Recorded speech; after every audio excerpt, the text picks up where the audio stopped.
My hart is vol. My hart is vol. Amen. Ons verwelkom julle daar op die lig. So ek nou vir die gemeente sê, my hart is vol. Ek hoef nie eens te bedien nie, Heilige Gees het so bedien. En dis wat ek vir die Here vertrou het, ek het gesê, Holy Spirit, you minister, I will just stand and see what you are doing. Because I believe that there will be times that we need to just release Holy Spirit to minister to one another. Hoor julle wat ek sê, dat ons moet sensitief wees, dat Heilige Gees ons gebruik om ander te bedien.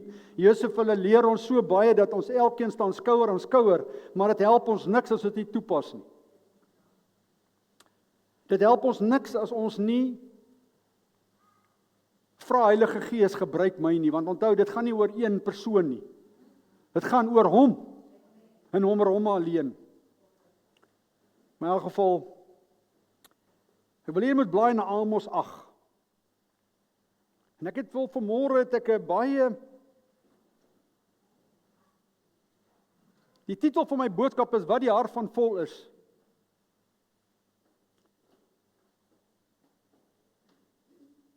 En my gebed vanmôre is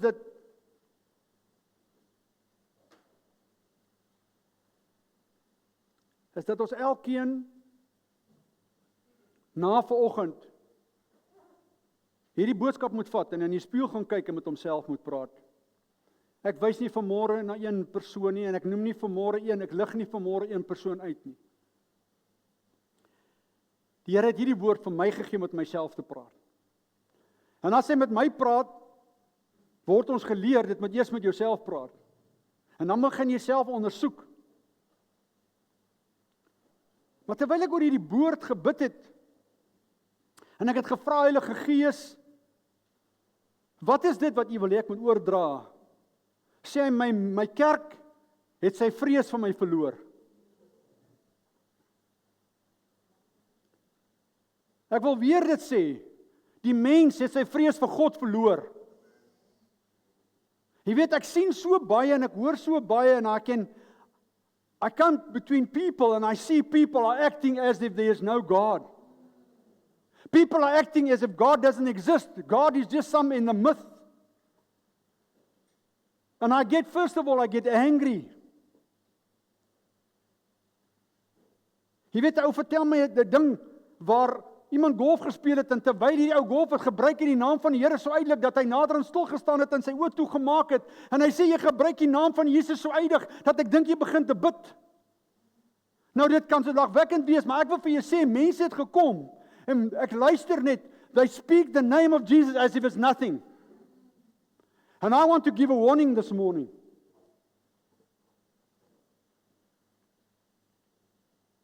Jy weet die gesegde wat wil sê, wat die hart van vol is, op die mond van oor. Maar ek wil verder gaan. Dit wat die hart van vol is, sal jou lewe van getuig.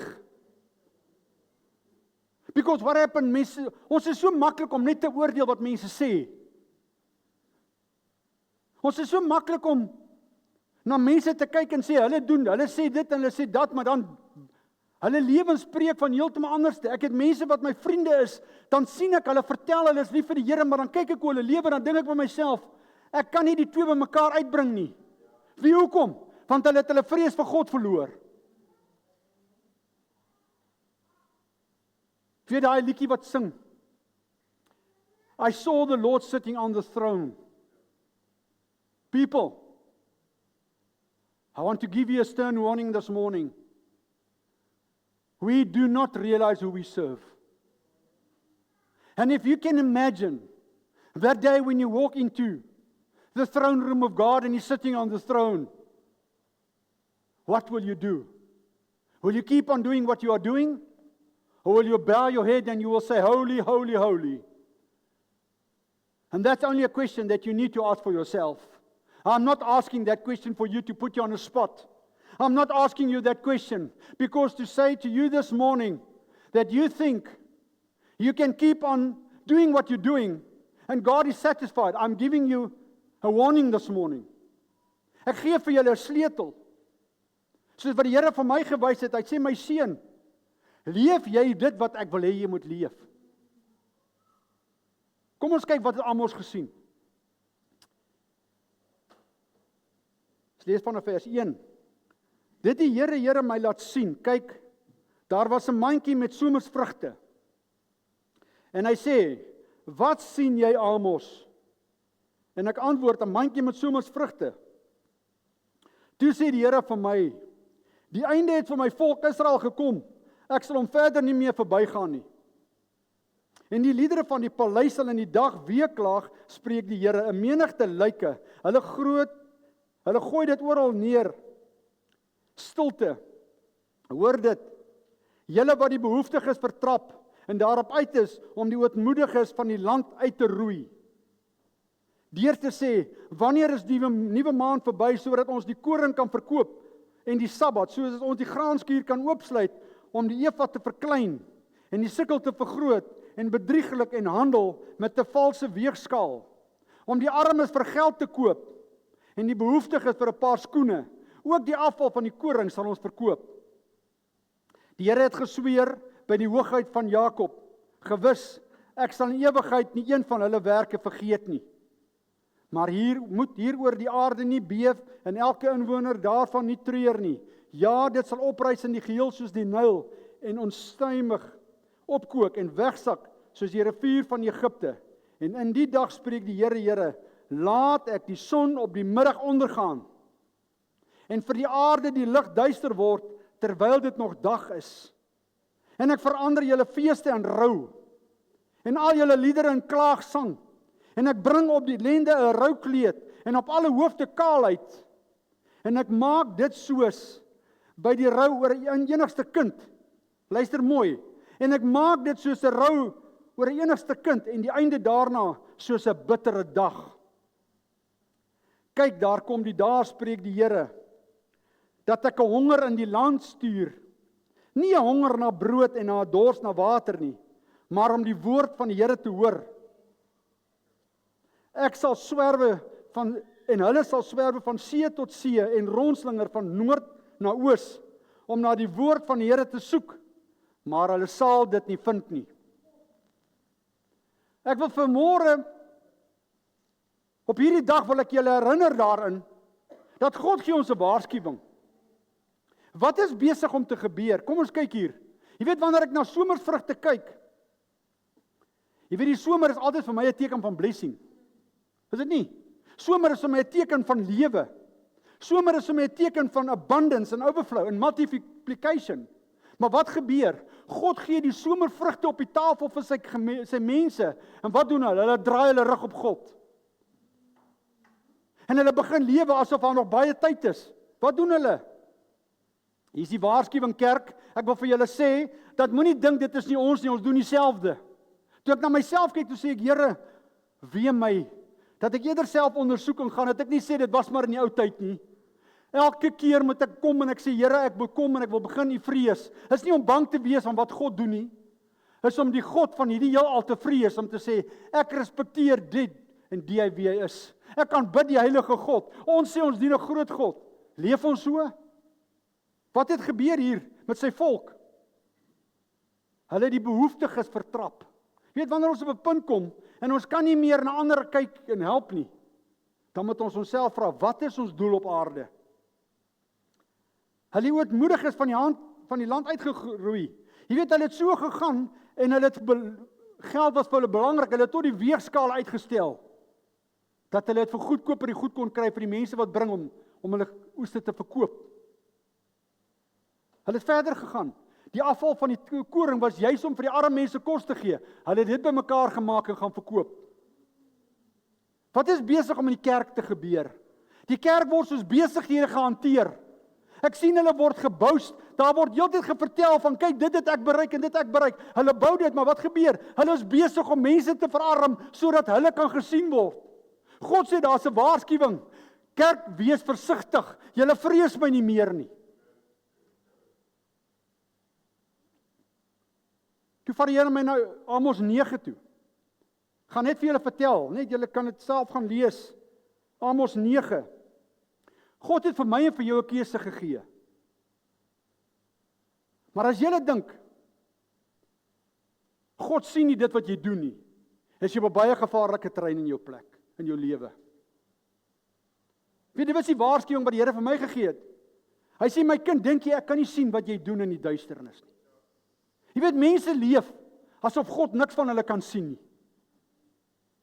En sodra jy hulle wil uitwys om te sê jy doen verkeerd, dan raak hulle geafronteerd en sê, wie is jy om vir my te sê, ek het 'n fout en ek het 'n probleem. Maar hier kom God en hy sê, ek sien wat julle doen, maar julle draai julle rug op my. Wat gebeur? Die mense begin altare bou. Wat maak die kerke? Hulle bou altare, hulle dink dit raak al hoe mooier. Kyk die gesig wat Amos gesien het oor 'n altaar. Hy lees in Amos 9, maar gaan net 'n paar versies lees. Jy kan lees 1 tot 15, maar jy gaan lees op jou eie tyd. Maar kyk wat het gebeur. En die Here het by die altaar sien staan. Hy sê, Amos sê, hy sien die Here by die altaar staan. Want hulle het altare gebou. So hulle het gedink hulle gaan altare bou om God te beïndruk.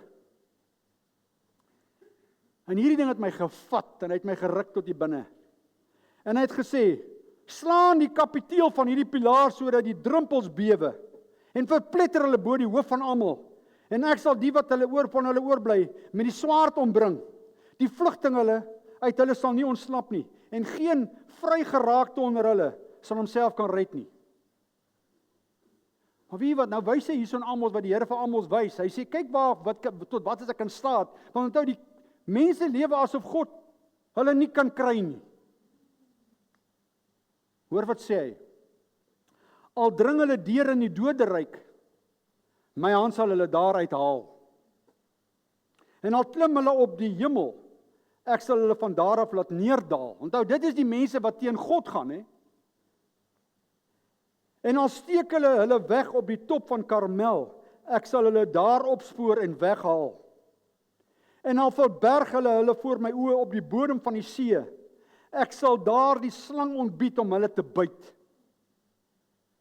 En al gaan hulle as gevangenes voor hulle vyande uit, ek sal hulle van daar die swaard ontbied om hulle dood te maak en ek sal my oog op hulle rig ten kwade en nie ten goeie nie.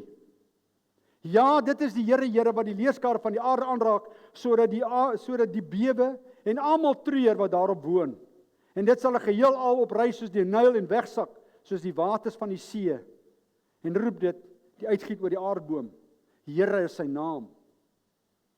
Maar dan kom hy verder. Dan kom God en sê hy, maar ek is nog steeds 'n genadige God.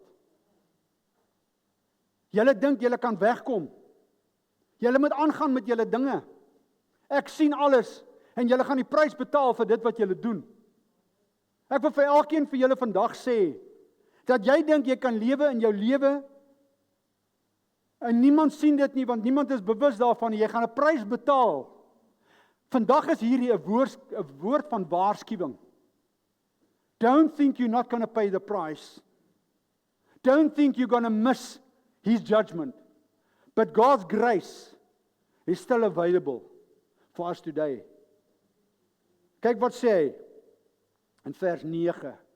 Nadat hy al hierdie goed gedoen het, toe sê hy, want kyk, ek gee bevel en sal die huis van Israel onder die nasie skud soos 'n sif geskud word. Maar daar sal geen korrel op die grond val nie. So wat beteken, die wat God eer, sal nie deurval nie. Die wat God vrees, sal nie deur daardie sif val nie.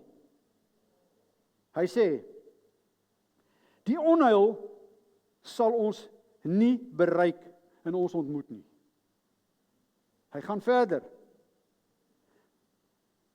God herstel dit wat die vyand deur ons eie werke, onthou ons kies. God verdwing hom nie op ons af nie. Ons het 'n lewe, ons kies 'n lewe. Dit is so belangrik dat ons hierdie moet verstaan. Ons maak 'n keuse van hoe ons dink dinge moet gebeur. Maar dan betaal ons die prys. En dan as dit verkeerd gaan, dan sê ons, Here, help. Hoekom het U ons gelos? Dan sê hy, maar dit is deur jou eie toedoen. Maar dan kom God en sê hy, kom terug, bely en erken en vrees my. En dan wat doen die Here? Hy sê, in daardie dag sal ek die vervalle hut van Dawid weer oprig. En ek sal sy skere toebou en sy pynhope herstel. En ek sal dit opbou soos in die ou tyd, sodat hulle besit kan neem die oorblysels van Edom. En al die nasies oor wie my naam uitgeroep is, spreek die Here wat dit doen. Kyk, daar kom, spreek die Here, dat die ploer en die maaier inhaal, en die druiwetrapper, die saadsaaier, en die berge van mos sal drup, en die heuwels daarvan oorvloei sal wees. En ek sal die lot van my volk Israel verander, en hulle sal die verwoeste stede bou en bewoon. Ook sal hulle wingerde plant en die wyn daarvan drink, en tuin aanlê en die vrugte daarvan eet. En ek sal hulle plant in die land, en hulle sal nie meer uitgeruk word uit die land wat ek hulle gegee het nie, sê die Here. Wat kom God? Hy bewys weer genade. Wat kom God vanmôre? Die Here sê, keer terug, vrees my, en my genade is vir jou genoeg. En terwyl ek oor hierdie gedagte dink, gaan ek julle 'n ander storie vertel in Daniël. Julle kan dit self gaan lees, Daniël 5. En weet jy, toe ek Daniël 5 lees, toe besef ek, Here, ons kan nie met God speel nie. Wat het gebeur in die storie van Daniël 5? Daniël 5, God het Nebukadnesar se rykdom geseën. Maar wat gebeur? Nebukadnesar het gedink, hy is verhewe bo God. Hy het 'n God in homself geword. Maar Daniël gaan eintlik oor sy seun, Belsasar. Belsasar het, terwyl hy in die koninkryk, waar hy in die storie my woorde vertel, julle kan maar self gaan lees, het hy 1000 plus mense bymekaar gebring. Maar is dit interessant wat hulle gedink het God nie geraak gesien het nie. En dis my waarskuwing aan ons vanmôre. Dat God nie sê, jy is geweeg in te lig bevind nie. Kerk, daar's 'n waarskuwing vir ons vandag. Leef ons elke dag dat ons waardig is om kinders van God genoem te word. Jy weet, hierso was 'n volk wat die seën van God gebeleef het, soos nog nooit nie. As jy gaan lees daaraan, hulle het regtig die guns van God gehad, maar wat doen hulle? Gaan hulle verder? Hulle het arrogant begin word. Wat het hulle gedoen? Hulle dit wat God hulle geseën het hulle gaan misbruik. Kyk wat gebeur. Vers 2. By die genot van die wyn het Belsasar bevel gegee om die goue en silwer voorwerpe te bring, wat sy vader Nebukadnesar uit die tempel van Jerusalem weggevoer het, sodat die koning en sy maghebbers, sy vroue en byvroue daaruit kon drink. Dit wat vir die tempel heilig was, het hulle gaan gebruik asof dit niks is nie. So wat het gebeur? Hulle het hulle self regte toegeëien. God het gesê, dis die boundary. God het gesê, dis die lyn. Ek sê julle seën, maar dit moet julle net doen. Wat het hulle gedoen? Hulle het gesê, man, God gaan dit nie sien nie, hy gee vir ons so baie, wat gaan hy daardie goed mis? My eie storie, hulle het gegaan, hulle het gekuier, en hulle het net fees gevier. Hulle het gedink, we are the people of the moment. Maar wat kom gebeur toe? Op daardie selfde oomblik het die vingers van 'n mens, vers 5, sy hand voorskyn en gekom, en teenoor die kandelaar op die kalk van die muur van die koninklike paleis geskrywe. En die koning het die deel van die hand gesien wat geskrywe het. Wat sê die Bybel? Hier's 'n man, Belsasar, koning, magtige man. Ek dink almal het so voor hom gebuig. As jy nou sien 1000 mense, ek meen as jy 'n partytjie hou van 1000 mense, gaan kyk na die celebrities as hulle partytjie hou. They want to be known. Glo my, hulle vertel jou, hulle het die partytjie gereël. So wat beteken? Hy's 'n man met gesag en autoriteit. Hy's 'n man wat mense wat hom dien. Hy's of kom ek sê, erken as die koning. Maar wat gebeur? Wat sê vers 6? Toe hy daardie hand sien skrywe, het hy van gelaatskleur verander. En sy knieë het begin bewe. Toe besef hy eintlik, hoor hier is iets anders aan die gang, wat ek nie kan beheer nie. My waarskuwing aan die kerk, as ons God nie gaan vrees nie, gaan daar goed gebeur wat ek en jy nie kan beheer nie. As ons God nie gaan eer en respekteer nie, gaan goed in ons lewe gebeur wat ek en jy nie kan hanteer en terugbring nie. En ons kan maar smeek en al wat ons moet doen is om te erken en te bely, en ons moet by God bly. Dit is so belangrik. Mense dink, maar wag, ek kan maar doen wat ek wil doen, ek gaan net terugkom en ek sê ekskuus. Nee, Daar's 'n verantwoordelikheid wat op jou en vir my rus. Maar wat het gebeur? Ek wil hierdie storie vir julle wys. Toe Belsasar kom, het al sy manne gebring wat nou mense wat nou goed kon uitlê. En hy sê, wat sien julle hier? Maar niemand kon hierdie woorde verduidelik nie. En hy het nog meer beangs geword. En hy het uiteindelik gesê, die man wat hierdie woorde bereik, sal ek 'n purperkreet oorhang en ek sal hom goed gee en ek sal hom die 3de hoogste rang gee in my koninkryk.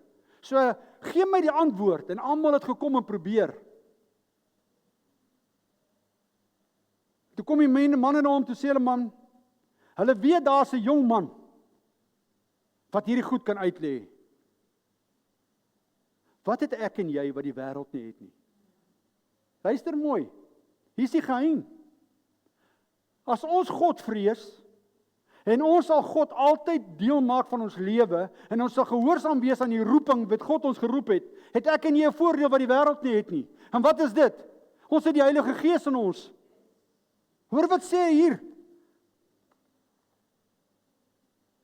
Vers 13. Hulle vers 11, hoor hulle sê, daar's 'n man in die koninkryk in wie die Gees van die gode, dis wat hulle glo, die gode is, ons is nou die Heilige Gees, ons is nie gode nie, ons het die Heilige Gees, want Jesus het gekom, en ons het die Heilige Gees. Maar in daardie het God se Gees op 'n ander manier in sy kinders gewerk wat hom gerespekteer het.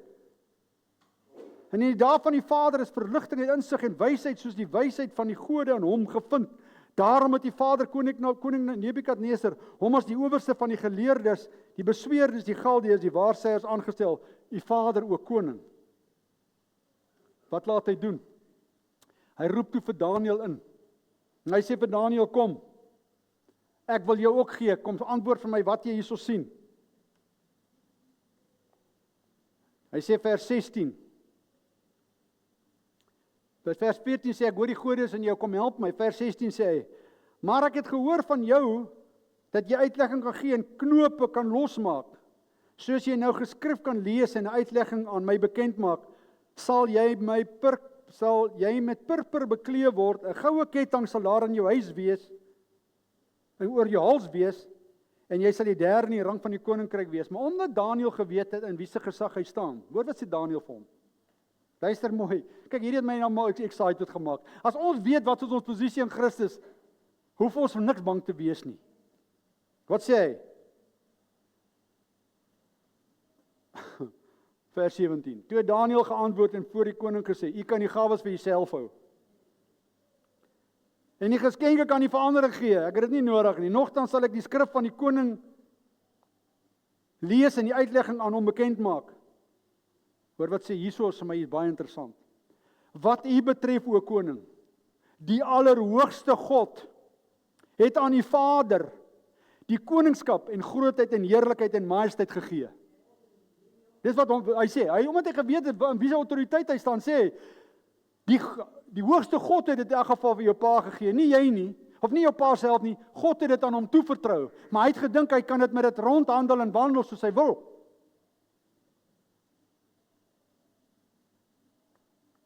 Hy sê, en vanweë die grootheid wat hy aan hom gegee het, so wat God aan Nebukadneser gegee het al die volke, nasies en tale gebewe en vir hom gesidder, wie hy wou, het hy gedood, en wie hy wou het hy laat lewe, en wie hy wou het hy verhoog, en wie hy wou het hy verneder.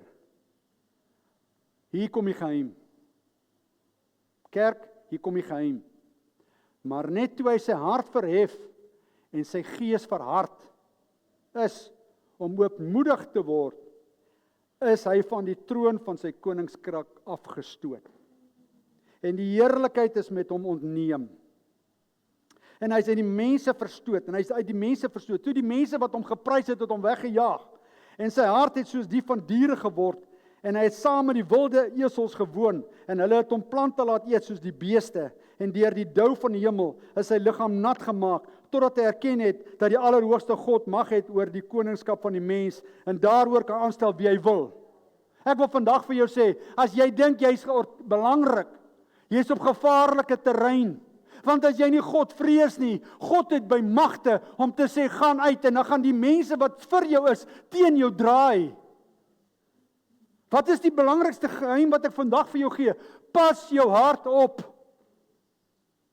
My vriende, my geliefdes, pas jou hart op. Want as jy jou hart op bewaar, en jy vrees God, dan sal dit met jou goed gaan.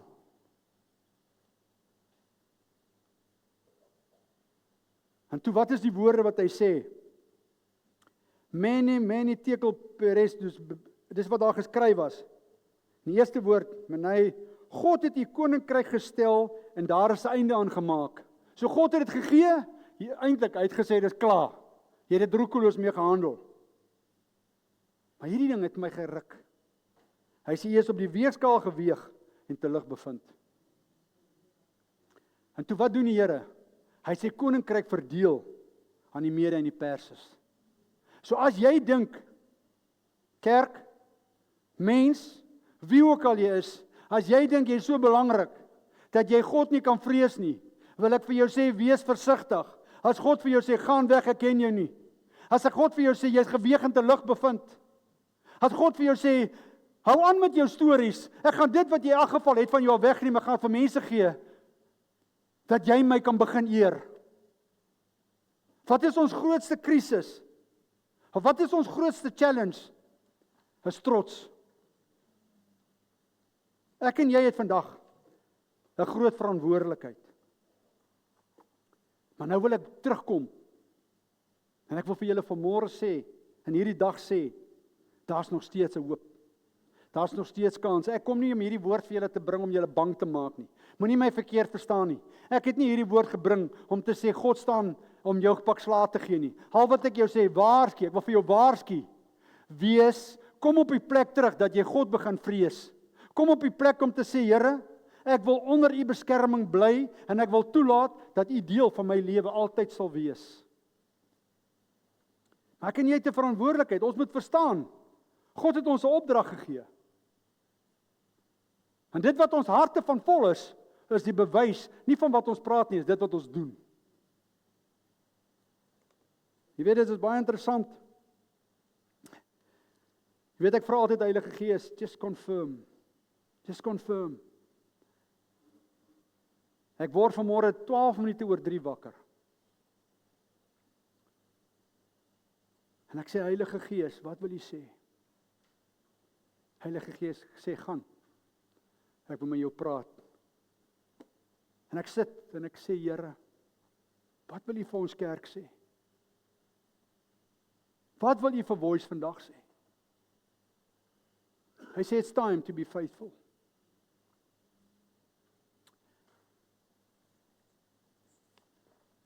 Drie en twee.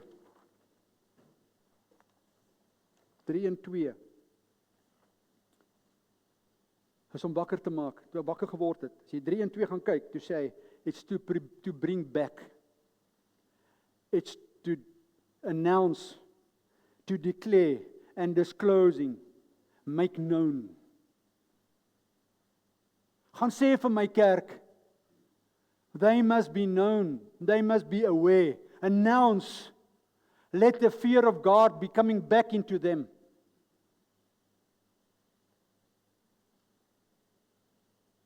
En hy sê, terwyl ek so bid, ek het dan nou net in tale gepraat en ek het gesê, Heilige Gees praat. Wat is die dag vandag? 2 Augustus 2026. Vat die 2, dan is die 8, die 10 maak weer 1. 281. Dis die Griekse woord, amanai, wat beteken trustworthy. In die Hebreëus beteken, are you faithful? Wat wil God vir jou vandag vra? Is jy trustworthy en is jy faithful? You know what? People are talking too quickly. Ek wil vir jou vandag sê, mense praat te maklik. Ek sien van commitment, dan luister ek commitment. Dan dink ek met myself, maar mense, hoe julle lewe, is dit commitment? Daai commitment is afgewaterde commitment. Weet jy wat? Ons moet pas op dat ons nie op 'n punt kom dat ons dink ons doen God 'n guns nie. Ek wil vir jou sê, ek het na myself gekyk en gesê, Here, Jy weet, toe mense vir my vra, hoekom ry jy Hermanus van Hermanus op elke keer Voice toe? Ek sê, because I want to. I've made a decision, this is where I belong. En dit is nie eens vir my effort nie. Ek prys nie my eie taal nie, al wat ek sê, dis my tyd wat ek met God praat, so ek hou van ry. Al wat ek vir jou vandag sê, you must come to a point where you start to fear God, and you must be willing to be trustworthy and faithful. Faithful to what? Faithful to the calling. Faithful to what He has appointed you to do. Is jy waardig aan daardie roeping? Jy weet, ons kan week in en week uit, kan Josef en Madeleine en almal wat die kans sal betree, kan ons bemoedig en kan sê, julle moet vas staan, julle moet glo, maar hoorie, kan ek jou vertel, as jy nie geloofwaardig is nie, dan beteken dit niks. Want as jy dink jy doen God 'n guns om hier te sit, dan maak jy 'n fout. Van die kerk het daar sy volk het gedink, hulle maak daar, hulle doen God 'n guns. Wat het God gesê? As julle my nie vrees nie, sal ek dit wat julle het verdeel. Wat moet ek en jy doen? Dis nie te sê ons moet nou alles gaan weggee nie. Al wat ons moet doen, is ons moet God eerste stel. Ek wil 'n paar punte gee. Ek sê, Here, hoe kan ons U behaag? Ek dink mense sukkel om te dink, hoe kan hulle God behaag? Want ek meen, dit is partykeer, weet ons kan nie deur werke God beïndruk nie. Jy weet, hoekom die Bybel gepraat het van werke is juis, omdat party mense het 'n geleentheid om goeie werke te kan doen. Ander mense het nie die geleentheid nie, maak dit daai ou beter. Nee. God se genade is vir almal. Maar dan is daar een vers wat vir my so mooi uitstaan. En ek wil vir jou vandag vra, as jy daai vers vat, dan moet jy hom vir jouself lees. Romeine 12 vers 1 en 2. Ek gaan dit in die Amplified lees. Therefore I urge you, brothers and sisters, by the mercy of God, to present your bodies, dedicating all of yourselves, set apart as a living sacrifice, holy and well-pleasing to God, which is your rational, local, intelligent act of worship. And do not be conformed to this world any longer with its superficial values and customs, but be transformed and progressively changed as you mature spiritually by the renewing of your mind, focusing on godly values and ethic attitudes, so that you may prove for yourself what the will of God is, that which is good and acceptable and perfect in His plan and purpose for you.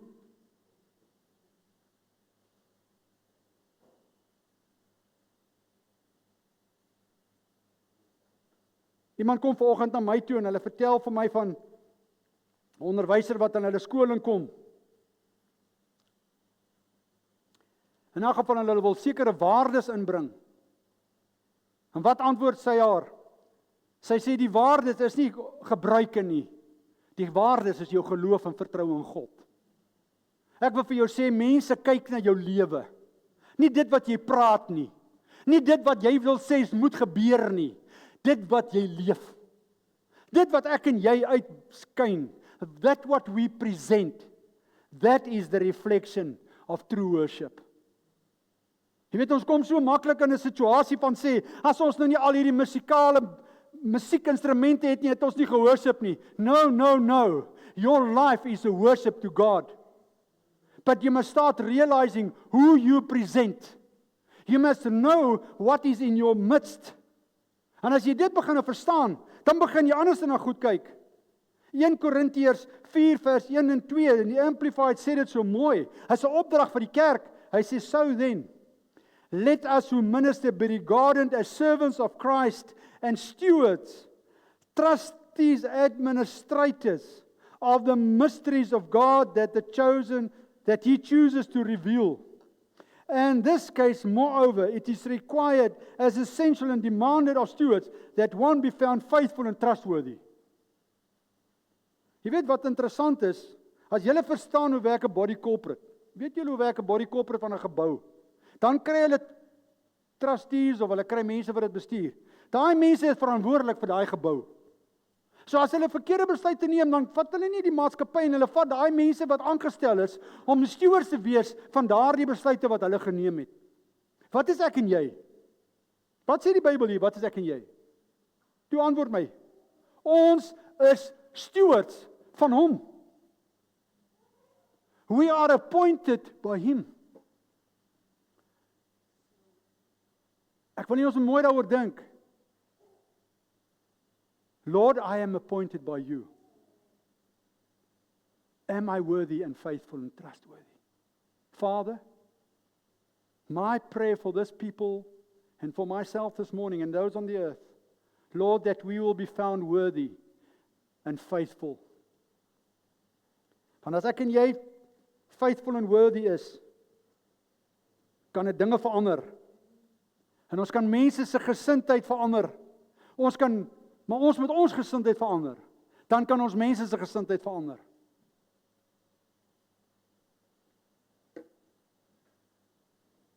Ek wil 'n storie vir julle vertel van die spyker van die huis. En dit is baie interessant.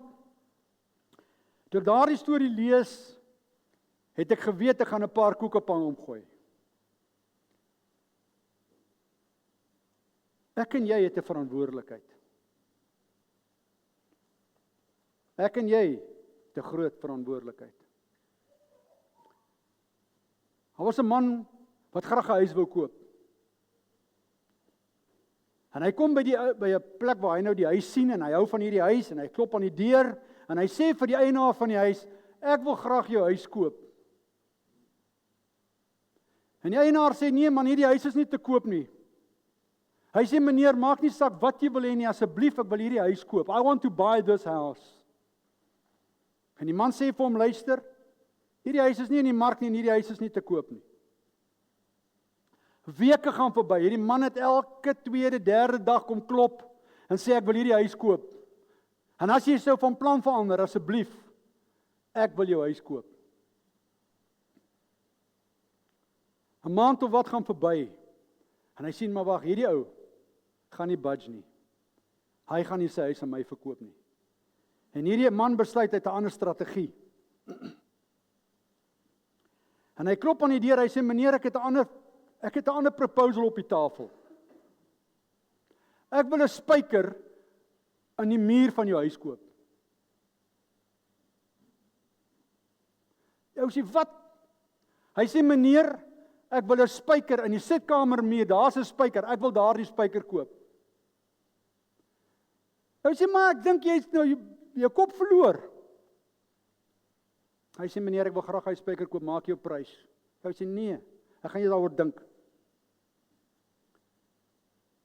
Dag 2 dae gaan verby, nou dink hy by homself, wat? Hy het nog nooit gehoor in die geskiedenis van eiendomsreg dat iemand kom en wil 'n spyker in 'n muur se huis koop.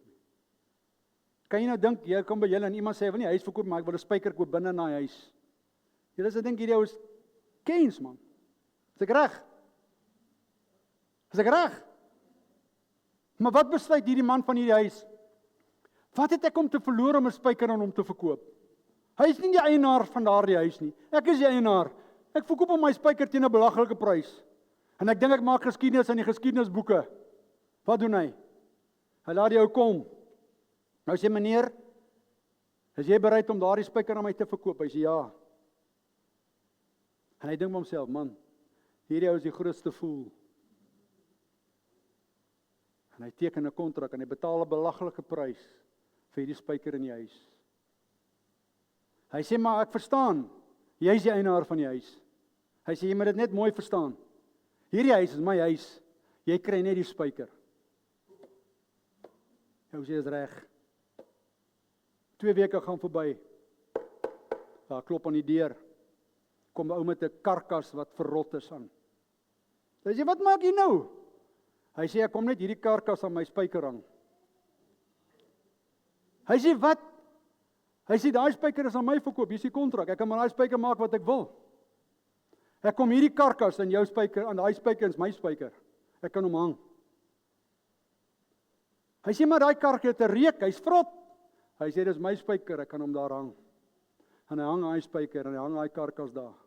1 week, daai huis het 'n reuk wat jy nie kan uithou nie. Na week 2 bel hy die ou, hy sê, kan jy asseblief net hierdie huis kom koop nie? Ek kan hierdie reuk nie meer vat nie. En hy verkoop sy huis. Wat wil ek vir jou sê? Die vyand kom, en hy wil iets by jou vat.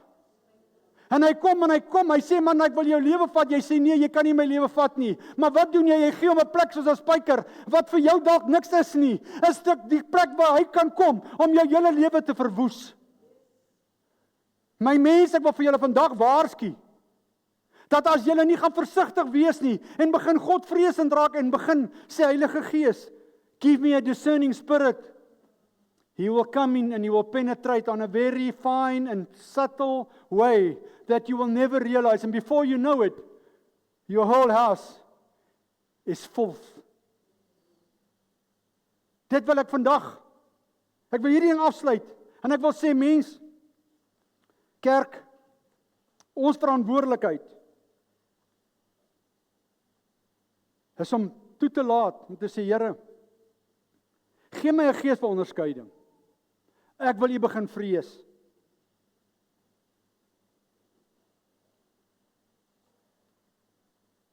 Kyk wat sê Hebreërs 3 vers 12, want ek het 12 minute oor 3 wakker geword.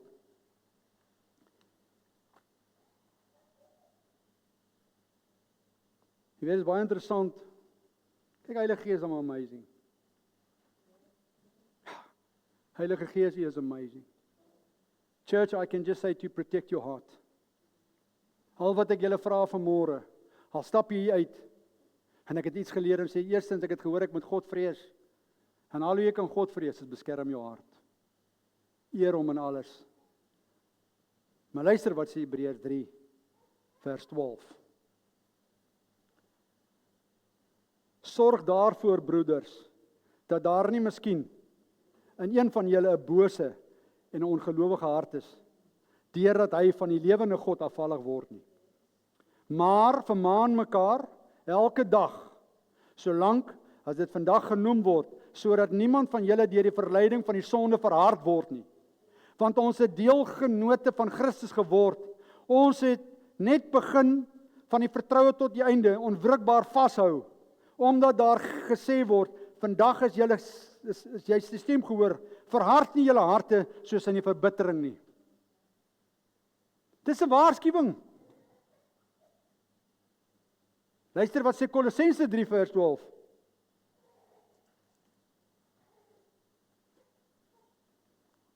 As jy Kolossense.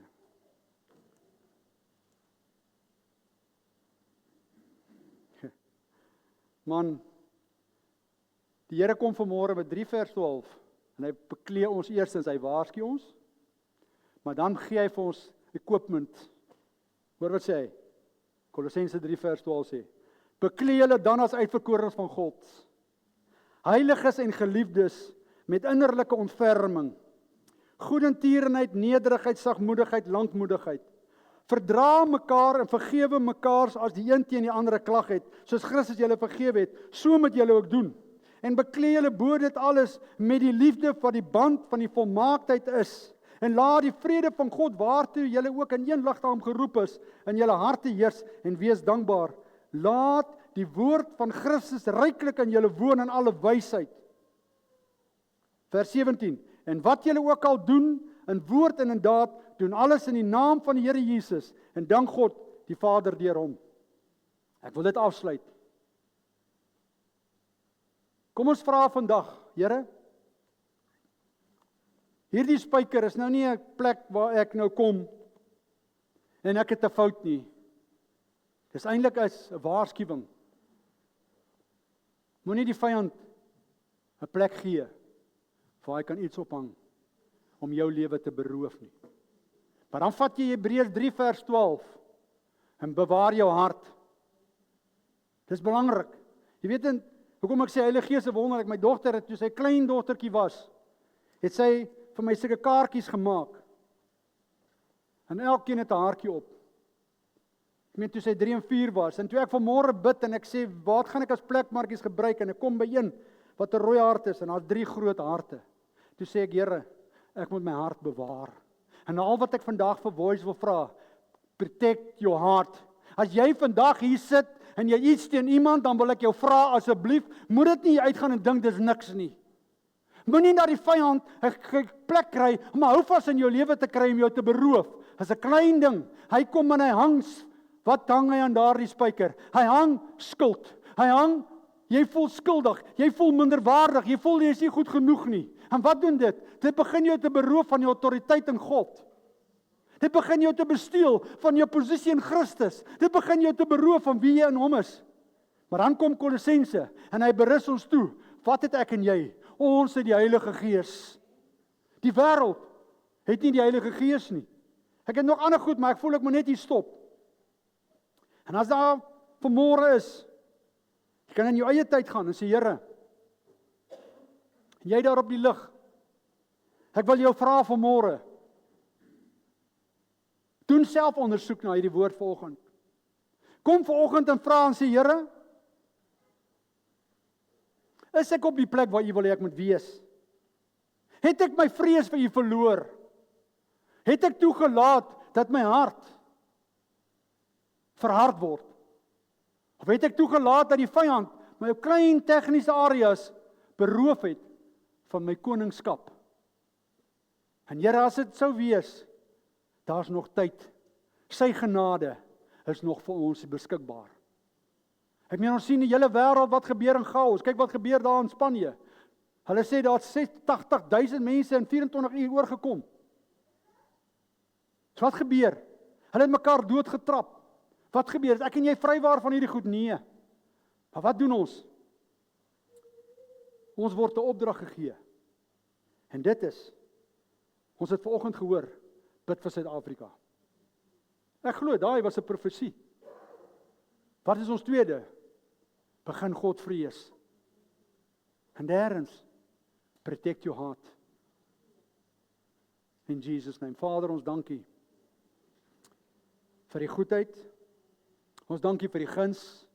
En ek bid, Here, dat die heerlikheid van God met elkeen vanmôre ontmoet op die plek waar hulle is. Ek wil bid, Heilige Gees, dat ons vanmôre op 'n plek sal kom in hierdie dag, dat ons sal erken. Here, as daar areas is waar ons gedink het, ons kan dit self doen, wil ons weer 'n godvreesende volk word. En ek wil my hand uitstreek namens hulle op die lig, namens myself, namens Voice. Here, as daar areas in my lewe is, dat ek vanmôre sê, Here, ek wil nooit dat U sê, jy is geweeg en ek is te lig bevind nie. Vra ek U, vergewe my, vergewe elkeen, vergewe ons. Want Here, ons is niks sonder U nie. Jesus, it's all about You. No one else. In Jesus' naam. Amen. Amen.